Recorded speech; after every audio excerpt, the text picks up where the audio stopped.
Welcome back to the Weird and Strong podcast. I am your host, Jared Grinsteiner, and this episode we have Casey Pepper on the show, a former rugby player who is now working to join the ranks of many coaches. I had the pleasure of meeting Casey back in October and getting to see him share openly with a big group of coaches about his experience. And from there, that led us into this podcast episode where we jam on all things from rugby all the way through to popular culture and the ways that people show up. So without any further delay, let's get weird.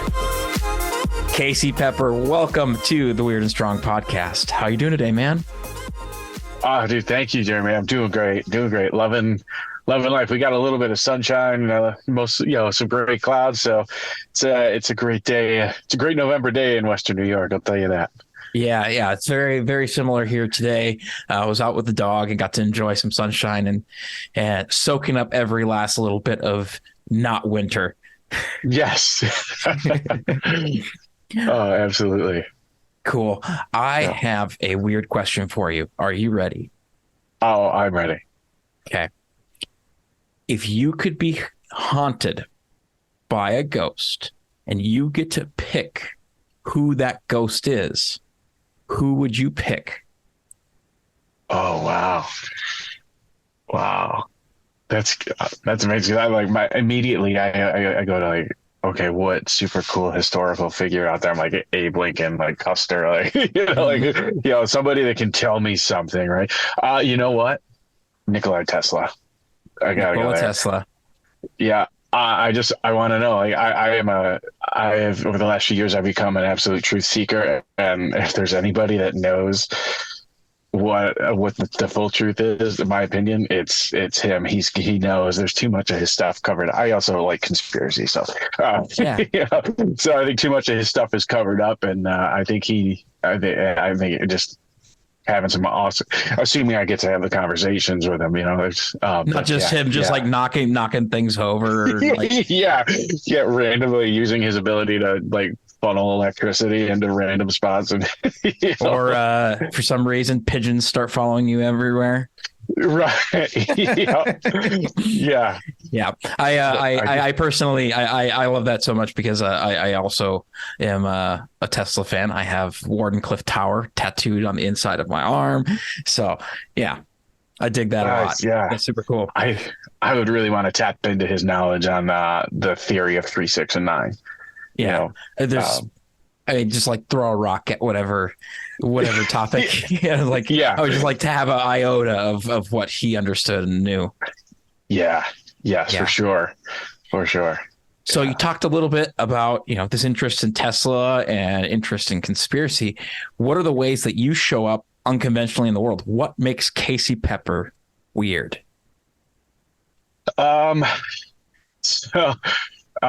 There's quite a few ways, and then there's also a lot of ways where I'm like, oh man, I really am kind of basic. You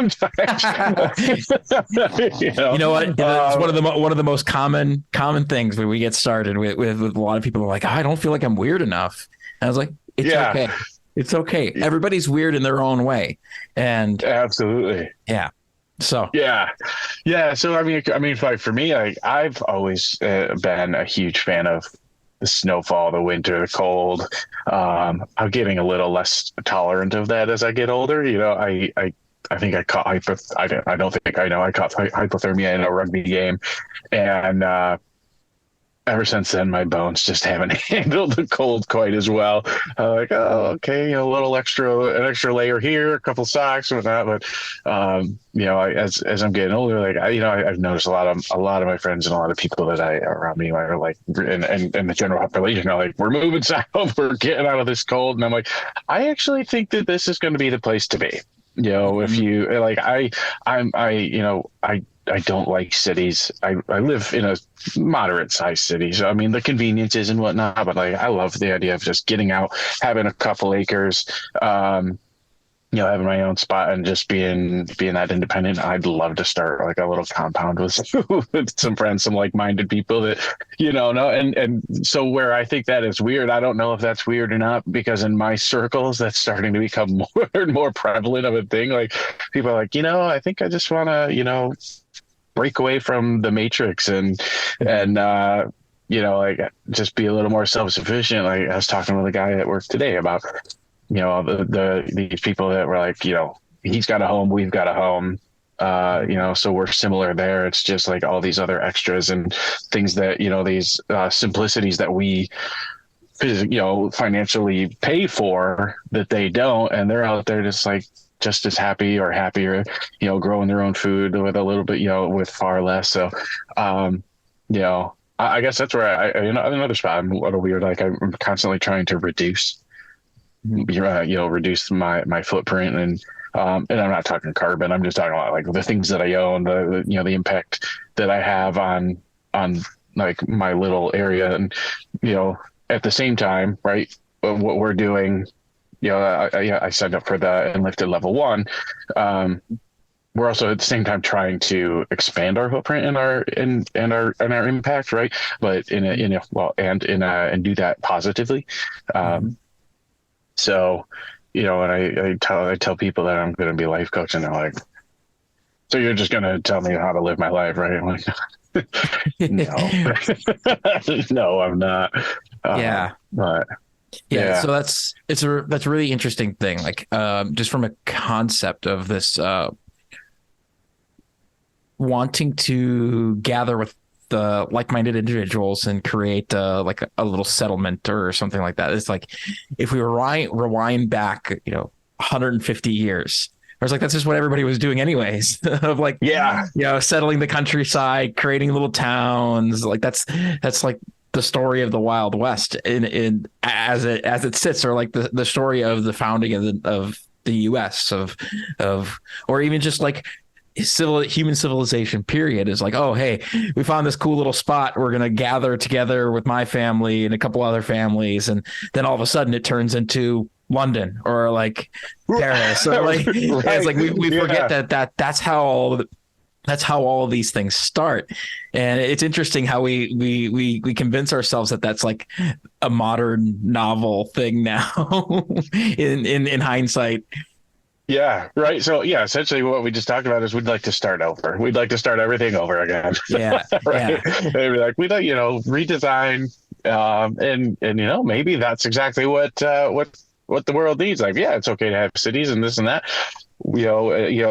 Listening to some of Chase Tollison's old podcast, they talked about, just like carpet bombing, DMT to make everybody, everybody and be like, yeah, man, like I totally see it. And it's like, you can't do that because they don't agree to it and this and that. Yeah. However, like that might be the our version of the Great Reset, right? Like building cities on this like positive mentality and like keeping currency as we know it, like the fake currency out of it, and you literally using keeping barter and trade alive and skill and so.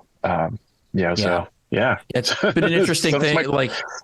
Interesting thing of like how we tend to, many of the things that we start to see in like as social ills or we see as like problems for ourselves. Think about health, wellness, just like even just social issues, social unrest, things like that. Of like how much of this comes from groups of people just being too big. Yeah. And yet, this has been a topic of thought for me. I'll let you dive into this as well. Of even though we're more connected than we've ever been, I feel, and talking to so many people that we're the loneliest we've ever been, we're the most isolated that we've ever been, and where do you think that comes? Like aside from just like our situations, where do you think that has been coming from? It's that's a great question. And it's universal synchronicities, right? I've been thinking about that a lot as well. And even noticing it a little bit in myself that I've been feeling not alone, but lonely. Yeah. Again, going back to another chasing, he talked about like he mentioned just quickly about the 6 foot distance. Like it's meant to, if you're within 6, I think it's like within 6 feet, like your heart, you can like your body will pick up the vibration of somebody else's heartbeat and vice versa, right? So if you're 6 feet apart from everybody, you're not picking those up. So even though you're seeing somebody, and right, you can touch on social media, like you can see everybody on social media, but there's no physical contact. There's no vibration, and like actual feel. So even though you're seeing people, there's an emptiness, a loneliness that's from I think a potentially a lack of vibration, that's of something that's not your own. Like, I mean, even sitting next to a tree, like you can start to feel a little bit, if you're really diving into that and like thinking about it and being intentional with that, right? So yeah, I mean that's a heavy one that I've you've really touched on, and so talking about the loneliness, I actually find it interesting. So here's also like one of my little dilemmas. Like I hate the corporate world, but I live in it. So I got an email the other day and I do love that the corporations are really starting to dive into like the mental health and all that, and like promoting just overall health. So I got an email from them talking about the what's starting to become an epidemic of loneliness, and what researchers and everybody are seeing across the board, and what they're hearing. And I thought it was really interesting because it just hit me right at a time where I was like, I feel kind of lonely lately, and then boom, like there it is. I'm like, oh man, like, yeah, I got to pin this one for later and think about it. So it's clearly becoming a very prevalent thing, so that's where, again, torn. I've recently started coming back to work 3 days a week, and the companies are forcing it, and a lot of people are resisting it. However, I think, in my experience so far, people that are actually coming back and getting those close interactions are starting to notice that they feel less lonely and whatnot. Like, sure, for me, like I used to be able to pick my computer up and go down and visit my buddy with, and essentially my two nephews down in Florida. And take my computer, work from home for a week down there. And, that's been limited. And so like, I get selfishly a little bit upset by that, but, at the same time, I have plenty of time off that I can take. And, I get to be around other people and just have those interactions, those close interactions, problem solving, right? Mm-hmm. I mean, whether it be a problem at work, a problem in my social life, I've got somebody else that I can just bend their ear rather than be stuck in my own thoughts, telling me my own stories and trying to solve it on myself. Right. Yeah. And so I think that's a huge piece of it. It's just being physically present. Social media. I mean, I deleted my Facebook years ago. Mm-hmm. Although I still have a Facebook app because I use Instagram, but and that's cool. Like you get to see everybody's highlights, and then that starts to there's a lot there too, right? It starts to make you look like, oh, am I not doing enough with my life? Like I go home, I make my dinner, I've got my stuff, and like all these people are out doing, and then all of a sudden you're like, oh, they've got, they're out with this person and that person, and they're doing this stuff, like you're seeing their highlights, and so there's got to be some introspective there, or introspection, that word. Reflection. Reflection on like what am I doing? Celebrating your wins. What like actually acknowledging what you're doing for yourself and see where you're getting it out, and maybe there are opportunities. And then if you're seeing that somebody's out all the time doing those things, that person's willing to go out. Like ping, I'll be like, hey, can I join you just for a night? Like let's connect. Yeah, there's a moment and a lesson that I've come back to for myself of, being a bit of a nerdy kid growing up. There was always this sense of like waiting for the cool kids to invite you to the party. Yeah. Like, and like even people who I've grown up with who were the quote unquote cool kids. It's like this is like a basic universal not say like basic or universal, but as far as American culture goes, what I've heard is this is very common for a lot of people of like this, like waiting to be called to action, waiting to be called to adventure, waiting for the cool kids to invite you to the party, waiting for whatever's going to happen. And the reality is that if we continue to sit and wait and wait and wait, what are we actually saying no to? Yeah. Yes. Um, yeah. Yeah. Is Right. Yeah. that, What are we saying? yeah. Right. I heard something recently in like similar to like what are we saying no to in relation to like dating and people talking about like their body count or their how many people they've hooked up with Mhm. or whatnot, and it's the comment was and this I think was kind of more in regards to like masculinity, but it goes both ways, right? Is are you judging somebody by the number of times they said yes or the number of times they said no, right? Mhm. Like if your body counts two and you've said yes 100% of the time and only had right The two chances to say yes versus the person who right said yes to two but had 100 chances. Are they? It's right the. or even yes to oh your body counts 15 and but you turned down 100 like Mhm. hey um like What do you think that says? that, so Like, what could that, being having that ability to self-select in those situations? What does that say over the person that says yes 100% of the time? right. Yeah. Right. Right. Yeah. Is there like a deeper understanding of self? Is there, Mhm. like, if you say yes to everything, and I've been guilty of this at work. Like, hey, do you want to join this? Do you want to, join this committee? Yep, sure. Why? Because it's going to make me look good, right? Like, Mhm. but what's my conviction? Is it actually something that I want to join? Is this somebody that I actually want to hook up with, or, or even hang out with? Like, do I want this person in my circle? Like, where are we looking, and who, where are we looking for that validation, right? Um, Yeah. and I think the beautiful thing is I think we're really starting to I feel it and see it that we're starting to get um a turn in society across the board where people are starting to look at that and being like there's a lot more no's coming on, Mhm. and that touches on boundaries, right? You know people have people there's a huge lack of understanding of boundaries, and what they actually are, there's the perception that they're cruel when in reality they're kind. It's an act of kindness.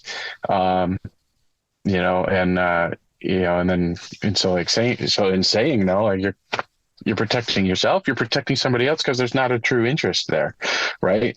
So if I say yes to somebody that's we're out at a bar and whatever and we want to go back and hook up, and I say yes but I don't have any true interest in it, I've led you on, I've misled you, and now you're going to think that there's something there that really isn't there, and I just used you to raise my body count to look good, when in reality that to somebody that is in tune, that doesn't look good.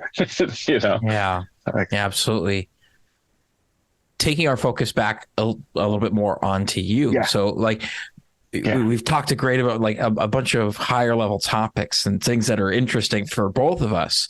Are these types of things that you've thought about most of your life, or is this slowly things that you've been coming to over time? um I would say over the last, how old am I, 39, uh 3-ish years, it's been coming at me like a tidal wave. Yeah. Yeah, so like, What's go ahead. has there been a specific event or a specific reason that has triggered that tidal wave to come at you? um I yeah, pretty much. There's been a couple things. I mean, so I played rugby. I just recently retired. I played for 20 years. A huge part of the rugby culture is the drinking culture, right? Yeah. And before, and even during that, like when I first got out of college, I was managing a bar. And so like drinking was that was like became my identity 6 nights a week. The reason I didn't drink on Tuesdays was because one, everybody needs a night off, and my buddy didn't bartend at the other bar on Tuesday, so I would just go home. And that kind of carried on all the way through. Like I went over, I backpacked Europe for, I played rugby in Wales and then backpacked Europe. And while I was in Wales, they started calling me hollow legs because I could just hammer down beers and you'd never know that I was drunk. And I'm like, yeah, that's a great skill. That's not a skill, by the way. That's a problem. So, fast forward, essentially doing that for even another 10 years into like, till I was about 35, between 35, 36, a buddy of mine had said, he's like, I think everybody needs a coach of some sort. And I was like, yeah, I think you're right. And so I linked up with Chase. I heard him on a podcast with, I don't know if you met Chad Curtis at all while you were down there. Chad and Melissa are a couple other enlisted coaches. Yes. Yeah. So Chad, I had done a podcast with him, and then he did one with Chase, and I was listening to that, and that's when I heard Chase talking about what it, his idea of like what it means to be a man and all that, and I was like, that's the guy I want to be. And so like that hit me. So I started working with him. And even while I was working with him, like I knew I started to slowly make the changes. And then I met this girl, and she was absolutely amazing. Like the second I met her, I'm like, holy smokes, this is a game changer here. Mm-hmm. And then it ultimately ended up not working out because I was still living that lifestyle, right? I was still going out, getting hammered, and that was a trigger for her. Mm-hmm. And then all of a sudden, once I heard that, I was like, okay, like time out. Like we're gonna cut back on all this, the drinking, the nonstop going out and doing that. Like I can still be an effective rugby player without doing all this drinking. And then all of a sudden, unconsciously, I started to feel, right. Mm-hmm. That's what really hit home for me. I was like, I started to feel all the feelings, and essentially what I was doing while I was drinking was numbing.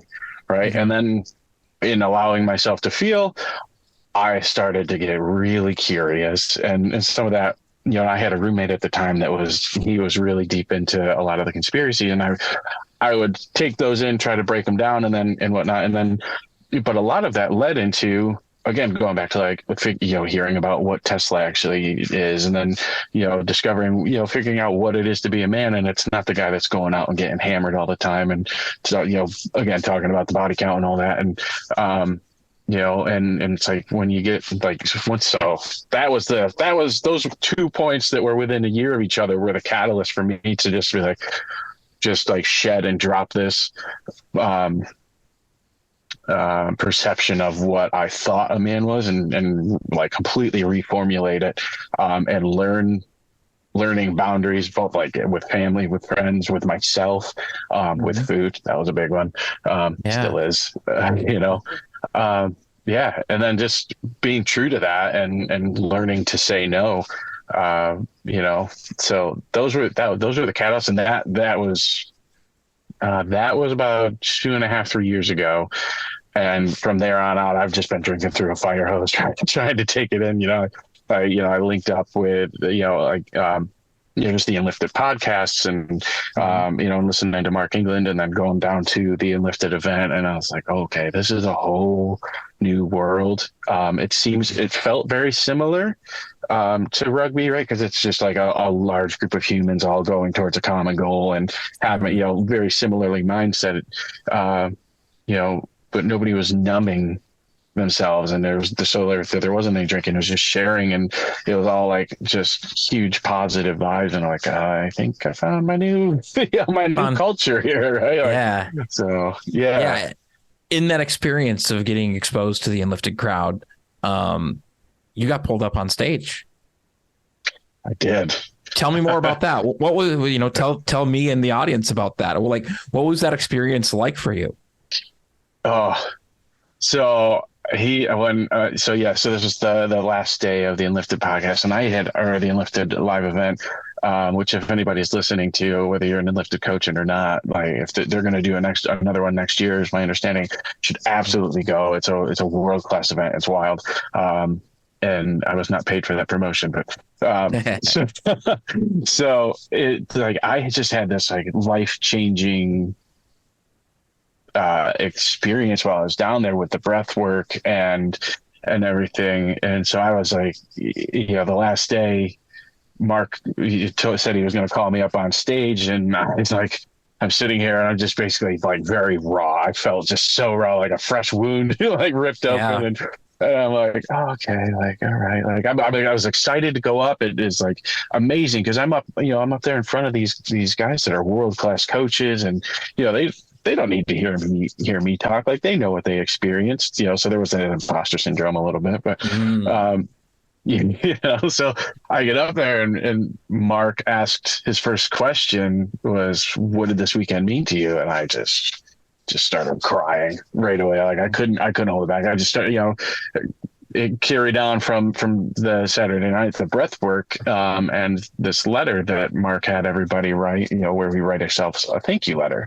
And I ended my thank you letter just naturally writing out, I love you. And like that, I was like, I'd never told myself I loved myself before. I didn't understand what that even meant to like see or hear from myself. And I was like, holy smokes, like I do love myself. And this is wild. I was just like, so I was just, thank God for Jenny, because she was able to like reel me in and be like, okay, like we're going to work through this, and like, let's read that. And then I had a very similar, and then that went into breath work, and and at that point I had this, I've been waiting for this like 3 years, like this huge, like cry of release of everything, and it just came on. I was just like pouring rain and tears. So I'm up on stage doing it again in front of, now right in front of everybody. And I was like, like I told Mark, I'm like, I cried like a damn man. Yeah. And he elaborated on that, right? It's not that like sniveling, like whimpering, like you're just like, crying, like, it was like big, heavy tears. And, it's like, there's a smile on your face because what's coming out, and you're just, it's an emotional release. And it felt amazing. So once we got into it, I felt natural up on stage. I felt like I was almost at the point where I was like feeling like Oprah. I'm like, and you get a car, and you get a podcast, and you get a podcast. Yeah, absolutely. Yeah, that's super cool. Yeah, it was, like in looking at that, is that a moment that you could like you're. I mean, we're a little over a month away from that. People listening to this will be about 2 months after that, and after the event in Richmond back in October. What can you imagine that experience? Where's that experience going to carry you towards? What's that going to do for future Casey? Oh man, yeah. Well, one, I've created a whole nother network. And it's a network that I'm in, but I'm not quite in yet. It's that network that I've been reaching for. So it's like, and as a result of it, I've already, I signed up for Enlifted level 1. I'm already thinking about, before I even start level 1, adding on level 2. And so that weekend is what solidified me in knowing what truly fulfills me and where I want to go, and what I want the rest of my life to look like. And that's coaching, and getting into and just helping people. Like I think I told Mark, like in our call after, I don't care if I make $1 off of it, what I get out of it, and helping somebody through something, or helping them get themselves through it, rather, is where I find that true fulfillment. Right. Yeah, I mean, don't get me wrong. Like I'm helping small businesses right now, save pennies and do that, and there's some fulfillment in that, but not, there's not that right, kind of touching back on that loneliness piece, right? There's not that like intimate like touch that that there's somebody right there, and I can see them, I can hear them, I can I can feel their vibration, right? So that, I mean, for that's definitely, and that's like the easy, obvious one, right? Like, I'm going to be a coach. That's what, and I'm going to have a network. We had 9 people staying in the house that I was at.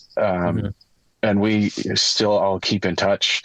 I mean, like you said, it's a month, and 2 months by the time this drops, after, but it's just great people, and I know at any point I can reach out to them and work through stuff with them and chat with them. I keep in touch with Chad still pretty regularly. I mean, I was a member at their gym for a long time, so that helps too. But yeah, and honestly, it's like in my personal relationships, like just so being able to open up like that in front of 80 people has made it so much easier to open up like that in front of one. Yeah. And so when it comes into, specifically talking about like, a relationship where, getting into like a dating type, where you have to be open and sharing and vulnerable, right?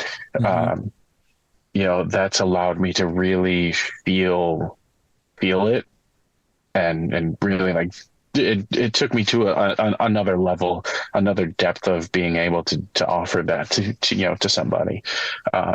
So my connections from here out are that much deeper, right? It's we're going from quantity down to quality. And that's hard. Holy smokes, is that hard? This is perhaps a bit of a leading question, especially since I know you've listened to a couple of episodes at least. Out of all those connections, what's the most important connection that you've now found? Yeah, well, I mean, how you say, right? It's that whole community that I mean, so that enlifted community has been that huge connection, and I've really tapping into the individuals, right? Again, Chase, I worked with Chase directly, and on the and I went through his Primal Man pathway. I've really been tapping in with Chad and Melissa ever since then. Like, we've grown a lot closer. I got Kyle Stubbs out in Vancouver. There's James Moore. Listen, like, so now I'm picking out individuals. It's not just the Enlifted podcast. It's like these individuals and seeing all that. Like, there's this whole new community. That's really rad. Yeah. I'm going to ask it a slightly different way. How has this improved your connection to yourself? Oh, yeah, I did not follow that one. It's all right. I was like, let's see if he picks it up. Let's see if he picks it up. It's all right, man. Yeah. Oh man. Yeah. Laying in Dogwood Dell in just a puddle of my own tears, was amazing. And I have really, tapped into my relationship with myself and become acutely aware of my feelings and how things interact with me, again, like alcohol, and food and exercise, and honestly just being around other people. Like, I've learned to trust myself a lot more.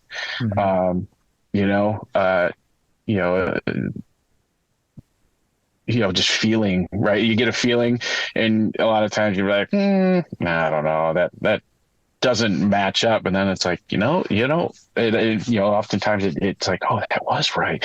And it's like, right, trust in your gut, right? And good or bad, another Chase thing is and actually I think it might be Joseph Campbell, if I remember correctly, right? Any feeling felt all the way through is bliss.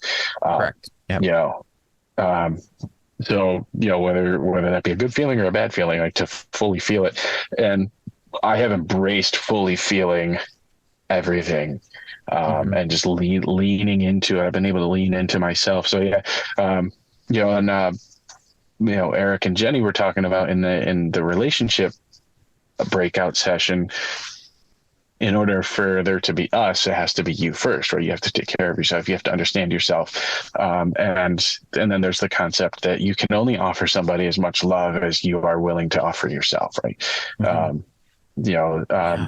I'm sure it's more eloquently put by somebody, but essentially, right? Like I can't give you more than I'm willing to give myself, and I can't feel more for you than I feel for myself. So if I don't Yeah. love myself, there's no way I can possibly love you. Mm-hmm. Yeah, and And that's a very important distinction, and it plays in very nicely. Like looking at some of the topics that we've talked about, like this idea of loneliness. We hinted upon it a little bit of like being at work and saying yes to everything, like this people pleaser type of a defense mechanism that we learn for ourselves. Of, well, if I don't say yes to everything, that means they'll never come back. And because I'm like, what can you imagine? Like being disconnected from self. Could you imagine that those are very easy things for us to come to, or do you see any, like, do you feel any correlation or connection there for yourself of like your past experiences, your current experiences of ways that you've behaved because you've been disconnected from yourself?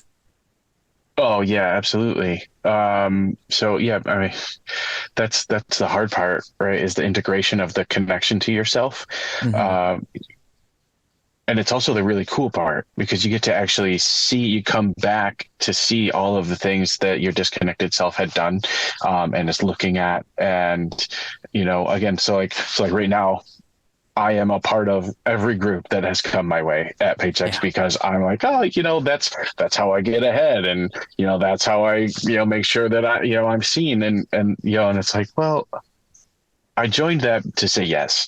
And now I'm sitting here going, this is not a group that resonates with me. And I am ineffective. I'm essentially sitting here just going, glad you guys got this ball going. Like, if you need a cheerleader, hey, but, Mm-hmm. So now I'm at a point where how do I politely exit that and realign myself and say, it was great. I appreciate the opportunity.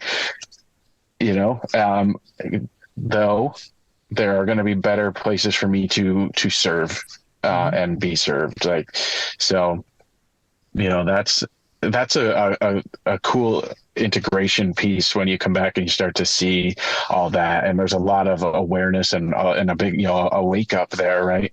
And so you start to see it small, like, oh, like that's at work. And then it's like, oh, well, that's everywhere. Like all of these, I've friends call and, I've never said no. So I'm always there. And it's always, and it's, you talk about relationships. If you never say no, then you're always just available. And then it's just like, you become that, a doormat essentially, right? Like, oh, Casey will take care of it. Jeremy will do it. Like, they always say yes. And it's like, you start setting your own stuff aside. And then, right. So now you're, and, going, like you said, going back to that lonely piece, is it possible that we're so lonely because we don't know ourselves? We're so disconnected from ourselves, right? That how does anybody truly get to know us, and how do we get to know anybody else if we don't know ourselves? And how do we offer the best version of ourselves? And so then not only are we disconnected from everybody else, but we're disconnected from us. And now we're just a meat suit without a soul, Yeah, exactly. And there's a lot that you've touched on there that I resonate with as well, of that lack of personal connection and how it spreads out across so many other aspects of our lives. As you started to make those changes for yourself, finding this new connection for self, what's been the biggest takeaway so far of finding that and being able to set some of those boundaries or start to unwind all of the commitments that you've created for yourself? What have you noticed? What's been the best part? So one of the immediate notices is the amount of time that I now have to reconnect with myself. Even deeper, right? Going for walks and listening to or meditating or working out, getting, right. Or just getting my work done. So I'm not working overtime, because I'm not in all these meetings, right? So that time, like that one true currency, I'm taking some of it back, Yeah. I'm putting more value into my time than I like. That's been a big thing. And honestly, I've noticed that some, the connections that I do have, and have kept, and that I will say coincidentally were true with, right, and whatnot, have become that much stronger and deeper, and those friends that were good friends are now family. There's yeah, it's just everything's more meaningful. Super cool. We'll take a bit of a right hand corner Yeah. away because I'm interested in this because rugby is not a sport that we see a lot of in the U.S., or at least it's not the most visible. Much like my chosen sport, it's not the most visible. Most people don't know what it is. And what drew you to rugby? Is that something you started off young? Did you start off a little bit older? How did you get into it, and what drew you to it? Yeah, great question. So, I started when I was a freshman in college. I think I was 19. I played football, I wrestled, lacrosse. I feel like there was another one in there, track. I tried out at least a little bit of every sport. I was pretty athletic. So I got to college. I took the first semester and said, I need to make sure I get my grades. And before I commit to any sport. And so I got, I got my grades, and I also, so for every point on my GPA, I also put on 10 pounds.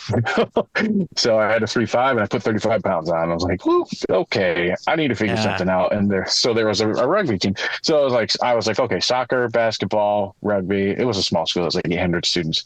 So I'm like, I'm terrible at soccer, terrible at basketball. Like rugby, super intriguing. So yeah, I just showed up, and somebody decided, one of the guys was like, dude, you're huge, you should come play. I was like, yeah, we'll see. And I just fell in love with it immediately. It's like, it became my favorite sport, of all time, of all the ones that I played or did. So I played for essentially 4 years in college. Ironically enough, my stepdad my coach ended up becoming my stepdad. So that just, kind of drove everything home, and seeing what he did with it. So he was an amazing athlete. He was on an Olympic bobsled, on the Olympic reserves team for the 1980 Olympics from 4-man bobsled. Just randomly happened to show up. Somebody got hurt, and they're like, "Hey, we need somebody for the day. Like, can you do it?" And then all of a sudden, it was like took right off. But he also ended up playing international rugby. So I was like, okay, cool. Like, not only have I found a sport that I can do for 4 years in college, but there's like this, I can do it afterward, after college.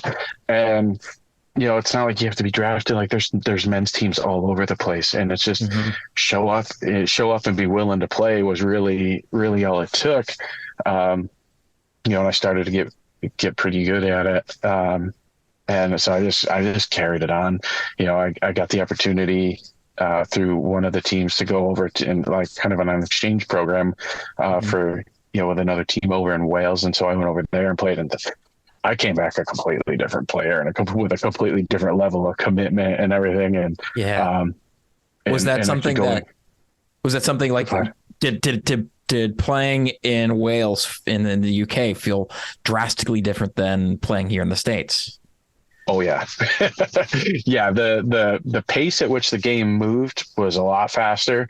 And what was really nice that I learned, it changed my game completely, it wasn't as much about the physicality as much as the avoidance of the physicality. And right. So yeah, it's like, great, you can bulldoze somebody over, but that stops the play. So it's the continuity of play. So if I can go in and just get an arm tackle that I can shoot through and then offload to somebody versus just bulldozing them and, being a wrecking ball, which I was also really good at. But just, so like, and that's actually what helped preserve my game. So I've ended up playing for 20 years, and I fully credit it to the fact that I learned how to avoid those big giant hits and play a cleaner game. So yeah, it taught me a whole different. Yeah. A lot more tactical than the sledgehammer approach. Because, yes. Like those big hits have a cost for everybody involved. They do. Yeah. I heard a study that the average rugby player, through all the contact in like an average game, endures like the equivalent of 3 car accidents. Yeah. I believe that. And yeah, I can tell you every Sunday, and then it grew into like Monday, Tuesday, and Wednesdays. I can confirm. I felt that. Yeah, exactly. And you may not have been the person even on the receiving end, like even just on the giving end, you're still going to feel it. Yeah. Yeah, absolutely. Yeah, right. And that's exactly it. Like, because there's definitely times like I was on a full steam ahead, and I'm like, I'm really sorry, bud. You're in front of me, and I am going too fast to move, without following, and so it's through you. And yeah, that hurts both parties. Absolutely. Yeah, totally. Yeah.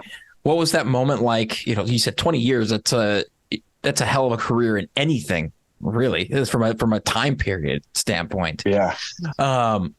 What was that like to make that decision to retire?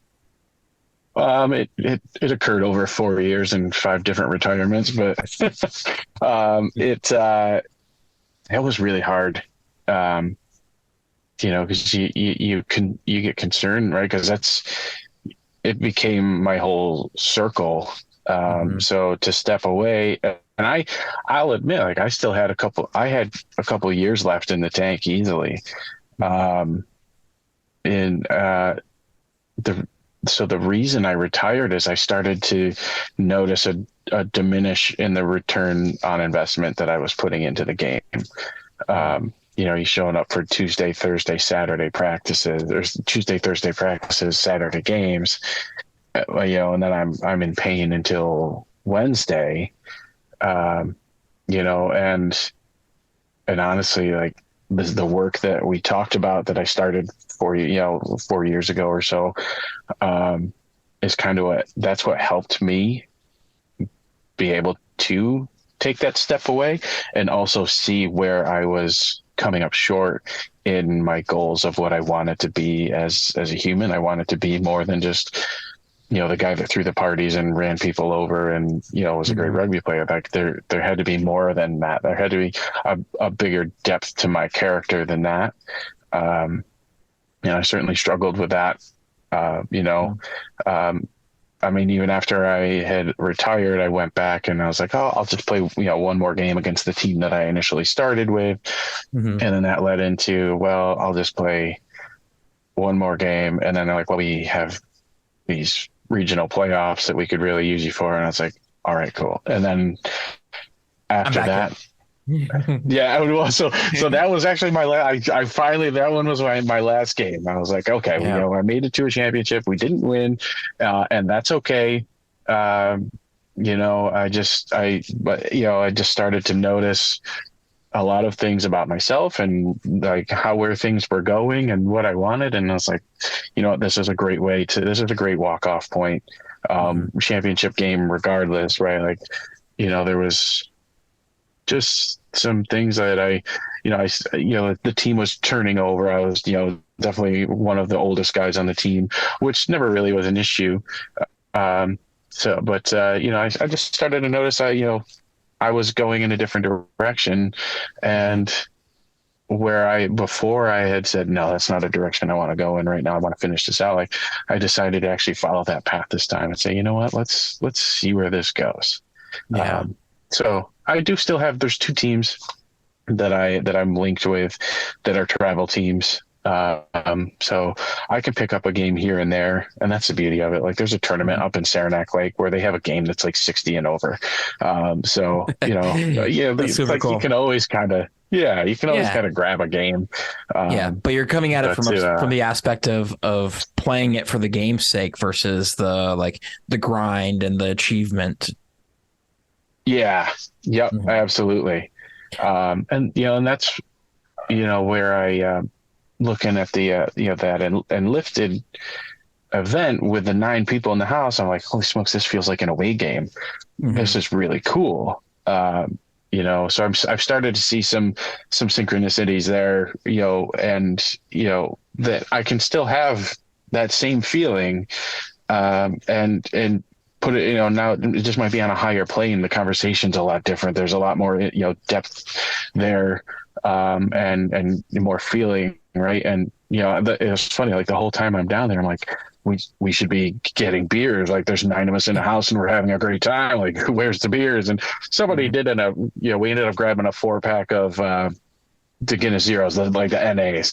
Yeah. So, Yep. just because we were curious. So that was the Mhm. closest we came, but it was like, Still, yeah, the whole weekend, I was like, man, like at no point, I completely attribute to, that experience that I had up on stage with Mark and the breathing to the fact that I was completely allowed to feel, Mhm. because there was no numbing agent. Yeah. Was that the first time that you can remember actually allowing yourself to feel fully? Yeah, to just be like, like you're in church, like here I am, Lord, like Yeah. let's feel this. The full Um, surrender. yeah, Yeah. dude, surrender. Oh man, what a topic that I've been battling with. Like Mm. just so many things in life, just trying to like surrender to what will be, and that's also what's meant to be. And you may want exactly what it's going to be, and it might come to you at a time where that you are like, not wanting, like I want it now. Yeah. And it's like, well, that might be 4 years out. And it's like, Yeah. oh, so like Hmm. just letting that be. Yeah, it's a tough one. We talk about that topic quite a bit on the podcast of this impatience that we tend to have, or like where we tend to dig ourselves in and make ourselves even more stuck, just simply Yeah. by this hubris that we can control. We can fully control our reality. Yeah. In noticing that for yourself, like what can you imagine that's going to do for you as you get into your level 1 and possibly level 2 certification and build this new career for yourself as a coach? Yeah. So I'm still battling with that one, right? Because like ideally for me, like what I'd love to do is to like have that become the full time. And Mm-hmm. I'm sitting here like, on this podcast with you, and I'm like, is that am I going to be able to host a podcast? Am I going to, like what does coaching actually look like? I have a lot of people that come to me and ask me a lot for advice and things like that. So I'm doing some of that, and have been able to do a lot of that through management. But um, I think the success that I'm looking to get out of enlifted level 1 and enlifted level 2 are dependent on the fact that I am going to allow myself, to surrender to what is there, and Mm-hmm. and feel, and and keep myself unstuck, right? Like if right now it's like, yeah, I pull my feet out of the mud, I take 2 steps and I sink right back, right back in. It's Yeah. like, how do you keep that momentum, right? Like, Mm-hmm. um, so that's what I'm anticipating, a lot of deeper work, and I feel prepared for level 1 through going through the primal man pathway with Chase. Like Absolutely. I've 4-stepped a lot of stuff, um, out of my life, or force 4-step my way through it, Mm-hmm. rather than past it. And as you do that, it's like, okay, well now there's this next layer and this next layer, and Yeah. so You know, I think, even the pro coaches out there will agree is that doesn't really ever stop. Like that's an ongoing process always, because yeah, you got the big obvious stories out of the way. which ones are lurking in the corners that you haven't even realized or looked at, or what new interaction that you have in your life, what new role are you fulfilling that's all of a sudden plucking you on the nose in a way that you didn't even know was going to cause you some feels.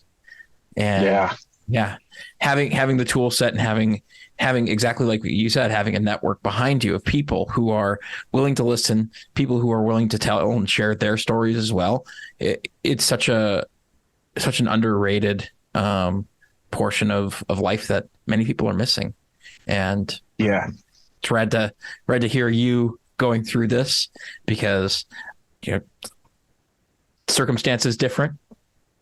There's a lot of similarity there, as with many folks on this podcast I talk to and hear so much of my own story in theirs, which is beyond cool to hear. Yeah. Oh man, dude, this has been awesome. This has been a great conversation. I'll be honest, like I was pretty nervous coming on. Like, I don't know what I'm going to talk about. Like, all right, imposter syndrome. Like, who am I? I'm just who am I to have a coach yet?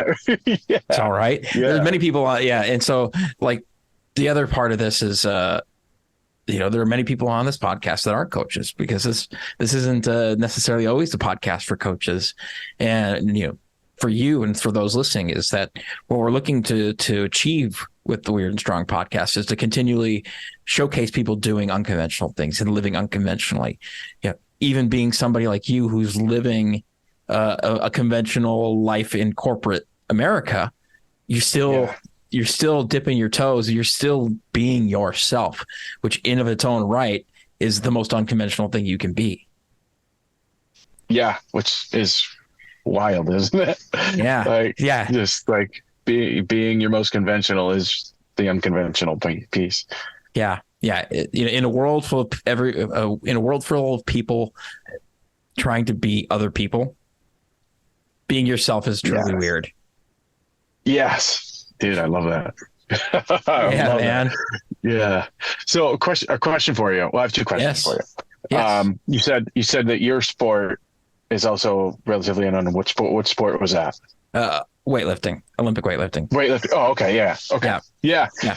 Oh, not exactly mainstream, a little bit more mainstream these days, but like when I would show up in a corporate job or something like that, or in a social setting, they'd be like, oh, so that's like powerlifting? No, powerlifting is powerlifting. Yeah. Weightlifting is weightlifting. Yeah. Yeah. Oh, absolutely. Yeah, where I'm sure many times of like rugby gets confused, especially in the U.S. with like cricket or something completely not even related, or like that's like football, right? Yeah. Oh yeah. So that's like football without pads, right? Yeah. Yeah. For the most part, yes. I'll just, for the sake of a 45-minute conversation that you don't want to be a part of, yes. Yeah. Just to let you have that one. Yeah. You said you had a second question for me. Yeah. So when, for you, did you start to identify with or notice that you would call yourself weird? And I got a follow up to that too. Yeah, totally. For me, it was quite fairly early. Like I noticed I was just different from other kids, and like there's obviously times where we feel like that's a negative for us. And I found for myself that the more often that I leaned into that and just spent more time being me, that the happier I was and the cooler things I started to, and we're talking young, like grade school age, from first grade onwards. And then once you start getting into got into the larger schools of middle school and high school and things like that. Yeah, there was some, like I was swoopy haired emo kid and theater and like, but there were many attempts, from that point onwards into really into my 30s, where making the attempt to fit the mold of, especially my late 20s going into my 30s, of, well, I have to have the job, I have to have the career, I need to fit the specific mold that everybody's told me I should be doing. And every time I did that, yes, there have been successes. Yes, I've achieved things in my life that I'm proud of. That those were always the points of my life that had the biggest like burnouts, flash out. Like things just would melt down. It would go great for a while and then it would melt down.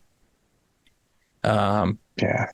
Burnouts, just not feeling fulfilled, not feeling like it's a right fit. And so that's where I've continually come back to being myself and continually exploring what that is and what that needs to be true for me. And having a platform like this of a podcast, and everything else that I get to do in the world of the internet and putting content out there, is my ability to allow others that opportunity as well to experience what it's like to be themselves. Yeah, dude, I love that. I love that you discovered that so young too. Like, so my follow-up question was going to be like, when did you learn to embrace that as a positive? And it like sounds like you did that fairly young, which is amazing. Yeah, it's embraced it fairly young, but then there are the moments where you get told that that's not right, or that's not the way you're supposed to be, or that's not the way you should be doing something else, or you see somebody else doing something over there, and it becomes that new shiny toy. We're like, well, I want to go that direction. I don't like where I am right now, so I'm going to go and try to fit into their idea of what they should be. And yeah, it's a constant practice, and seeing it and being aware of it is one step, and then being able to embrace it and live it in whatever form that takes. Those are the next steps, and that's the steps that carry you through forever until the end. Yeah. Oh man, I love that. You just like triggered a core memory that like I used to say I was the captain of the weird team, and like I was like, oh man, like I did embrace that, and it would just be like just it was like more geared towards like my sense of humor, and people are like, you're so weird. I'm like, yeah, that's me, captain of the weird team. Yeah. Like, people are like, oh my god. I'm like, yes, you rang. Just like dumb little things, but then that carried on to being the guy on the rugby field in a Speedo. So yeah. And it's what, even through all of that, what did that give permission? Like, how did that affect the people around you? I felt like it allowed them to be their most authentic self, right? Like if he can be this goofball and everybody loves the guy, like then I can just be me as well, right? It just gives them, it allows me to essentially give them permission to be themselves. Yeah, exactly. And while you were like, this is my observation of when you were up on stage at the event, because it was an authentic version of you, of speaking from the heart and experiencing it, being vulnerable, like that even some of us who've been in coaching for a while, like that hits us too, and it allows us the courage to step up as ourselves even more. And so thank you for your courage and your vulnerability in that moment, because it was incredibly cool to see and experience. That's dude, thank you. that's amazing. You're actually, I think one of the, there's a couple of the people that were in the house, were just like, dude, you were amazing. I'm like, that to hear you say that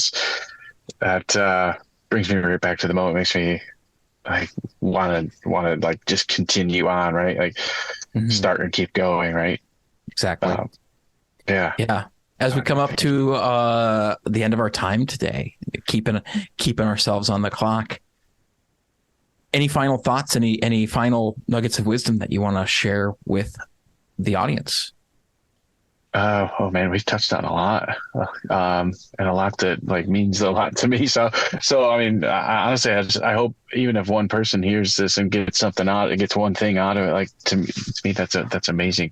I